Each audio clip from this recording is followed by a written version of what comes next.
जय श्री राम। आज का विषय बड़ा अद्भुत है। देखिए, प्रदूषण के वजह से कई नुकसान हमारे शरीर पे हो रहे हैं। उसमें से एक ये है कि कान में धूल का, मिट्टी का जम जाना, या हम सरयू मैया स्नान कर रहे हैं और कान में पानी चला जाए, मिट्टी चला जाए, या किसी भी तरह से प्रदूषण, तो पहले क्या होता है, कान थोड़ा दर्द करना शुरू कर देता है। फिर बाद में क्या हुआ, जैसे मैल उसमें निकल रहा है। मैल निकलते निकलते ऐसा होता है जैसे कि कभी कभी किसी किसी में तो मेवात जैसा बन जाता है, हल्का पानी आना जा शुरू हो जाता है। और आगे चलकर यही इन्फेक्शन जो है, कान में जैसे सीटी बजे, एक झिंगुर होता है जीव, छोटा सा आवाज़ करता है, उसके आवाज़ जैसे आ जाती है। किसी किसी में तो जैसे ट्रेन चल रही हो ऐसा आवाज़ आता है। ये बहुत ही दुखदाई होता है। जानते हैं, आदमी कभी कभी इतना बेचैन हो जाता है, सो नहीं पाता। हमारे संत निवास में एक बाबा हैं जिनको यह समस्या है कि उनके कान में सीटी जैसी आवाज़ बराबर आ रही थी करीब 3 साल से। क्योंकि अपने आश्रम में पहले जो थे वो गुजरात वाले आश्रम में रहते थे, अभी आए हैं अयोध्या धाम, श्री राम जन्मोत्सव के उपलक्ष्य में आए और रुक गए हैं। तो उनकी ये बड़ी समस्या आ रही थी कि कान में जो है सीटी की आवाज़ आ रही है। पूछा गया तो वही बताए कि पहले इन्फेक्शन हुआ, कुछ दवा डाला गया, लेकिन मैं मेवात जैसा हल्का पानी पानी जैसा आ रहा था, वो तो सूख गया 10-15 दिन में। लेकिन उसी समय से ही एक आवाज़ आना शुरू हो गया जो आज तक बंद ही नहीं हुआ।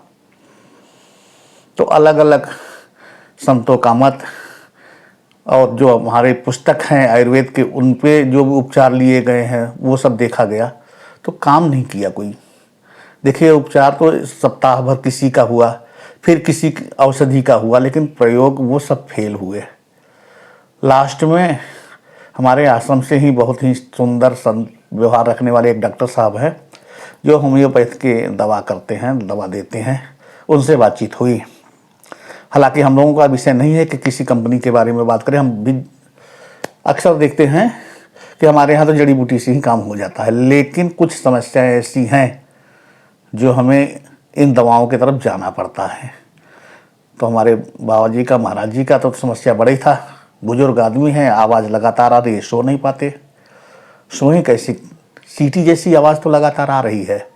अगर भीड़ भाड़ वाले इलाके में है तो पता नहीं चलता, लेकिन जैसे सन्नाटे में होते तो ऐसा लग रहा है कि आवाज़ गूंज रही है।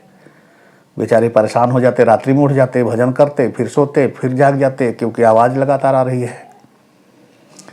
तो एक दवा उन्होंने दिया और सच मानिए तो बहुत ज़बरदस्त काम किया। एक बहुला कंपनी उनकी है, उसका बहुला का 12 करके उस दवा का नाम है। उसका हम फोटो डाल देंगे इस पर, आप लोग देख लीजिएगा।